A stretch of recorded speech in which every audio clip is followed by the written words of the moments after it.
صرف عربک کو اسی لیے چوز کیا کہ ہماری حدیث ہمارا قرآن عربک کے اندر ہے، اور دیکھتے ہیں کہ اس الفاظ کے ساتھ اگر ان کا کچھ رد عمل آتا ہے تو دیکھ لیں گے، اگر رد عمل نہیں آتا تو یہی لڑکی کل آپ کو سر عام بازار کے اندر سورہ کوثر لکھی ہوئی اپنی قمیض کے اوپر یہ گھوم رہی نظر آتی، اور اس کی عملی تصویریں آپ کو یہاں پہ یہ اپنی اسکرین کے اوپر نظر آ رہی ہوں گی کہ اسی کا یہ دوسرا سٹیپ ہے۔ اب دیکھیں لوگ یہاں پہ جو ہے نا وہ باقاعدہ اللہ اور رسول اللہ صلی اللہ علیہ وسلم کے نام والی قمیض پہن کے یہ عورت کھڑی ہے، یہ آپ کو اسکرین کے اوپر نظر آ رہی ہوگی۔ ایک واقعہ ہوتا ہے لاہور کے اندر اچرا کے مقام کے اوپر، ایک لڑکی ہے جو سر عام بازار کے اندر ایک عربک ورڈ والی قمیض پہن کر بازار کے اندر آتی ہے،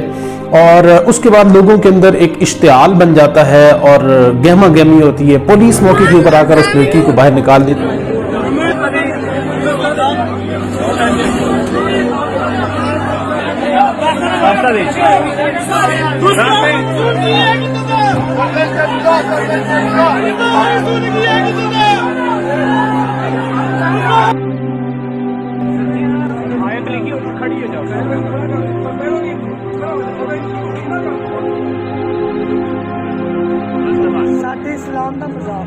اس واقعے کا آپ نے پس منظر جو ابھی تک سنا یا آپ کو جو بتایا گیا وہ ایک پہلو آپ نے سنا، شاید دوسرے پہلو کی طرف آپ نے توجہ نہیں کی۔ اب تک سوشل میڈیا کی جتنی بھی ویڈیوز آپ کے سامنے سے گزری سب نے یہی کہا کہ اس لڑکی کے ساتھ بہت ظلم ہوا، ستم ہوا، لوگوں کو ہجوم کو ایسا نہیں کرنا چاہیے تھا اور سوچنا چاہیے تھا، سمجھنا چاہیے تھا۔ ایک لفظ حلوہ ہی اس نے لکھا تھا اپنی قمیض کے اوپر، اور جس کا معنی میٹھا، لاڈلا، پیارا سارے ہو سکتے ہیں عربک کے اکارڈنگ۔ لیکن آپ تھوڑی دیر کے لیے تصور کریں کہ یہ مسلمان جنہوں نے نبی صلی اللہ علیہ وسلم کا کلمہ پڑھا ہے، ان کے پاس سوائے محبت کے اور ہے ہی کچھ بھی نہیں۔ یہ اگرچہ قرآن کو پڑھتے نہیں ہیں لیکن محبت ان کے دلوں کے اندر موجود ہے۔ یہ رسول اللہ صلی اللہ علیہ وسلم کے فرامین سے ناواقف ہیں، لیکن ان کے دلوں میں نبی صلی اللہ علیہ وسلم کی محبت ٹوٹ ٹوٹ کر بھری ہوئی ہے۔ تو یہ پہلا سوال عوام الناس کے لیے بھی ہے کہ وہ جو عربک جن کے اندر ان کا دین آیا، اسلام آیا، قرآن آیا، حدیث آئی، اس اپنی لینگویج کو سمجھیں سب سے پہلے، اور اس کے بعد دوسرے نمبر پہ اب یہاں پہ دیکھیں کہ اس واقعے کے تناظر کے اندر آپ سے کتنی چیزوں کو پوشیدہ رکھا گیا، چھپایا گیا، اور وہ یہ ہے کہ سب سے پہلے تو انہی دنوں کے اندر جو قادیانیت کا ایک مسئلہ تھا، جو جسٹس فائز عیسیٰ نے ایک فیصلہ دیا تھا، اور وہ ختم نبوت کے حوالے سے اس فیصلے کو بہت زیادہ چونکہ وہ سوشل میڈیا کے اوپر ہائی لائٹ ہو رہا تھا، اور باقی جو پلیٹ فارمز تھے، ٹویٹر تھے، باقی جتنے بھی پلیٹ فارم ہیں، ان کے اوپر اس کو اجاگر کیا جا رہا تھا مذہبی طبقوں کی طرف سے۔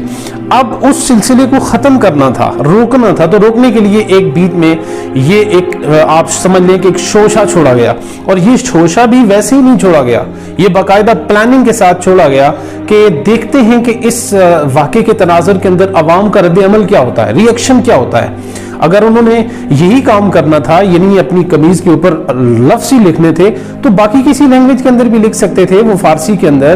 وہ ایرانی جو باقی لینگویج ہیں اس کے علاوہ دنیا کے اندر، وہ اس کے اندر لکھ سکتے تھے۔ انہوں نے صرف عربک کو اسی لیے چوز کیا کہ ہماری حدیث ہمارا قرآن عربک کے اندر ہے، اور دیکھتے ہیں کہ اس الفاظ کے ساتھ اگر ان کا کچھ رد عمل آتا ہے تو دیکھ لیں گے، اگر رد عمل نہیں آتا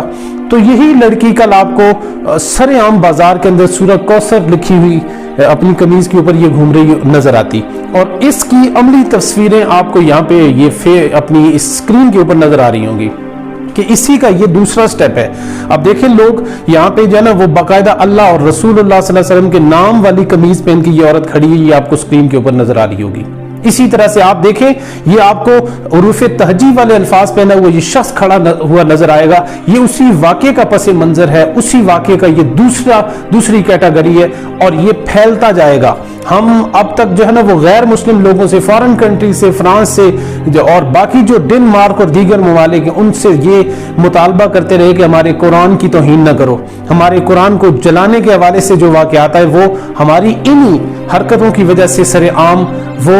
واقعات پیش آئے۔ ہم نے جب ان چیزوں کے اوپر خود توجہ نہ دی تو پھر ان لوگوں کو موقع مل گیا اور انہوں نے قرآن کی بے ادبی کی، توہین کی۔ تو اس لیے ضروری ہے کہ دونوں پہلوؤں کو دیکھا جائے۔ یہ کچھ این جی اوز ایسی ہیں کہ جن کو باقاعدہ طور پہ فنڈنگ، باقاعدہ پیسے ملتے ہیں اور اس بات کے ان کو پیسے ملتے ہیں کہ آیا کہ آپ جا کے اسلام کے نام لیواؤں کے سامنے جا کے ان کی جو شعائر ہیں ان کی توہین کرو،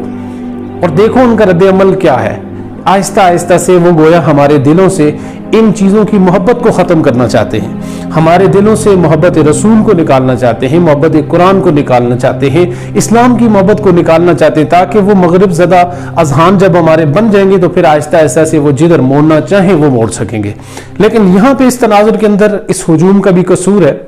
کہ وہ ہجوم کہ جس کا قرآن مسجد کی الماریوں کے اندر بند پڑا ہے، وہاں پہ وہ گرد کے اندر لپٹا ہوا ہے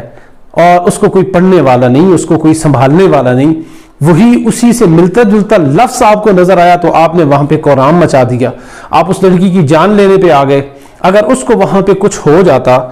آپ سمجھ سکتے ہیں کہ یہ ہمارا میڈیا کیا کرتا۔ یہ جو لفافے لے لے کے یہاں پہ یہ نیوز اینکر بنے بیٹھے ہیں، یہ آپ کو چھوڑتے، یہ اسلام کو چھوڑتے، یہ علماء کو چھوڑتے، یہ بدنام کرنے کی کوئی کسر پیچھے نہ چھوڑ دے، اور بلکہ عالمی میڈیا کے اوپر اس واقعے کو ہائی لائٹ کیا بھی گیا ہے، لیکن اور زیادہ کیا جاتا اگر اس لڑکی کو کچھ نقصان ہو جاتا کہ دیکھیں جی کتنے شدت پسند ہیں مسلمان،